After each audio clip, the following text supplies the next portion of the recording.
Hello everyone, my name is Emma and this is Learn from the Past, a channel where I geek out about cool history stuff and you hopefully learn some cool history stuff. Let's get started. Today we're going to be talking about Nellie Bly's first trip abroad to Mexico.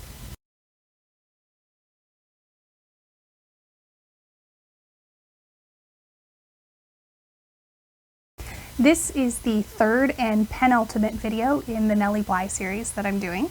This one is a little bit out of order as her trip to Mexico actually predates her race around the world in 72 days. See above.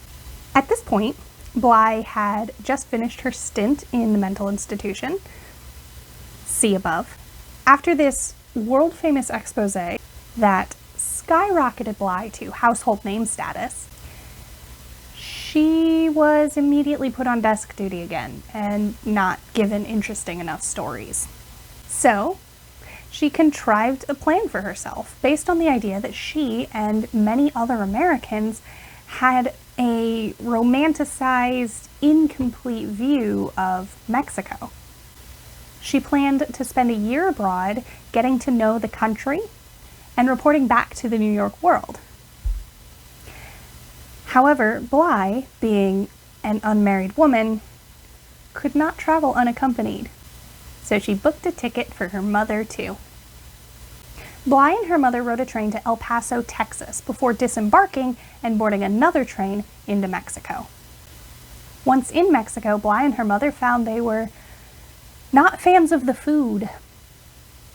Initiating a trend she repeats in her later writing, Bly describes the people of color she meets as curiosities and almost as a different species. However, much of her writing was geared at busting negative stereotypes of the day, noting that the people she met were kind and welcoming. She met a few other American tourists and wrote that they were not as nice as the Mexicans that she met. In her first few editorials, Bly seemed less to write editorials and more to just record lists of things that she noticed about customs, language, and dress. She noted how much she loved swooshy Mexican skirts, so unlike the straight empire waist dresses in fashion in America at the time. As her trip continued, Bly developed the habit of waxing poetic about how American and Mexican life differed. Bly noted that she was ashamed of being an American in Mexico so soon after the Treaty of Guadalupe Hidalgo, which ended the Mexican-American War. Bly made no secret of the fact that she was firmly pro-Mexico in the Mexican-American War conflict. But she wasn't just mad at America. She was also angry with Spain. She noted that colonization had hurt many of the people she met, lamenting signs of lost culture and history everywhere she went. Her anger at colonization in Mexico extended to the overthrow of the Aztec Empire. At seeing the Temple of Moctezuma, Bly wrote, quote, "Many hundreds of years ago, the king of the Aztec Indians had this for his favorite palace. Here he ruled, beloved by all, until the white-faced stranger invaded his land, outraged his hospitality and trust, stole his gold and jewels and replaced them with glass beads, tore down his gods and replaced them with anew, butchered his people, and not only made him an imbecile, but caused him to die at the hands of his once loving subjects, the despised of all the people. Poor Montezuma, the wisest, best, and most honorable king of his time. After all his goodness, his striving for the light of learning, to die such a death." End quote. Bly, knowing that she was a colonizer, made a half-hearted attempt to learn the language of the locals, speaking the little Spanish she knew as much as she could. In her stories, Bly attempted to let her readers know the Spanish words that she heard, but she spelled them phonetically using English pronunciation rules and often mistranslated them. which leads a careful reader to assume that she doesn't verify all of the facts she records. At one point, she claimed that Americans in Mexico were referred to as Greenos instead of gringos. Upon seeing Maximilian's mansion, she noted that a renovation was modernizing it and subsequently destroying the history it held.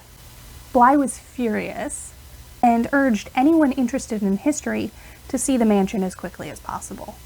After meeting some indigenous people outside of Veracruz, Bly described the Mayan language as, quote, beautiful and musical.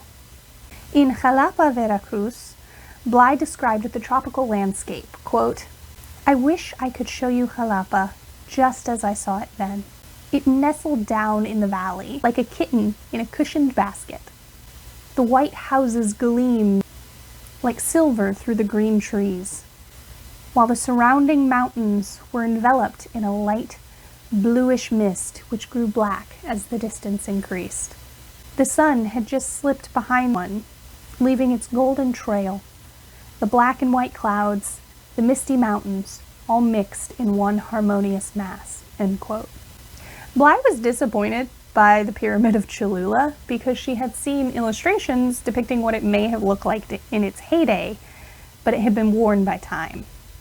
She lamented that the pyramid had been converted into a Catholic shrine for the Virgin of Health Remedies, or La Virgen de Remedios. Near the end of her editorial, Bly started commenting on Mexican politics. Her first mention of politics came when she described an unpopular law that had just been passed, that anyone caught loitering around railroads could be shot. She blasted the government for its exclusion of indigenous Mexicans and mestizos, or those of mixed indigenous and European descent, from political discourse. She described President Porfirio Diaz as a mestizo legend, one whom you would think would be much beloved, as the international stories said he was. Bly claimed that Diaz rigged the election for his second term, non-consecutive, because consecutive terms were not allowed. She noted that presidents were chosen by those in power who dispensed with voting because they all knew who would win anyway. At the time Bly was in Mexico, Porfirio Diaz was just beginning his second non-consecutive term, taking over for Manuel de Refugio González. Bly wrote of González's failed efforts to quell the inflation by minting more money, and how his soldiers violently dispersed protesters. It is worth noting that much of the evidence of corruption in the González presidency has been traced back to Porfirio Diaz and his campaign, who were re-elected after González's single term. Bly writes of González's violence at the inflation protests, saying, quote, no true report was ever made of the incident. Near the end of this editorial, she described ex-President Porfirio Diaz as a, quote, tyrannical czar. In the next editorial, after using this term, Bly focused on the lack of freedom of the press in Mexico. She noted that journalists were jailed for speaking out against the president, and that she herself was questioned by police after her report made it back to the national government. Although Bly had planned to spend at least a year in Mexico, her outspoken political criticism shortened her trip. Bly's last entry in this series was an interview with Josefa de Iturbide, granddaughter of Moctezuma and Aztec princess. She disclosed that damages supposed to be paid to the princess by the Mexican government had yet to be dispersed. Bly's closing statements remarked on the sad and unjust fate of Moctezuma, last emperor of the Aztecs.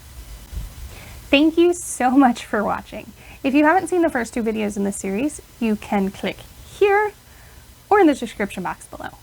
My last video in the series on Bly's later years as a war correspondent during World War I will be out in 2 weeks. If you enjoyed this video, be sure to give it a thumbs up and let me know what you liked about it in the comment section below. If you didn't enjoy it, give it a thumbs down and tell me what I can do to improve. If you're interested in more nerdy history content, be sure to subscribe and ring the bell to get notified about new videos, which I post on some Fridays. Thank you so much for watching, and remember, those who don't learn from the past are doomed to repeat it. So don't doom yourself. I'll see you next time.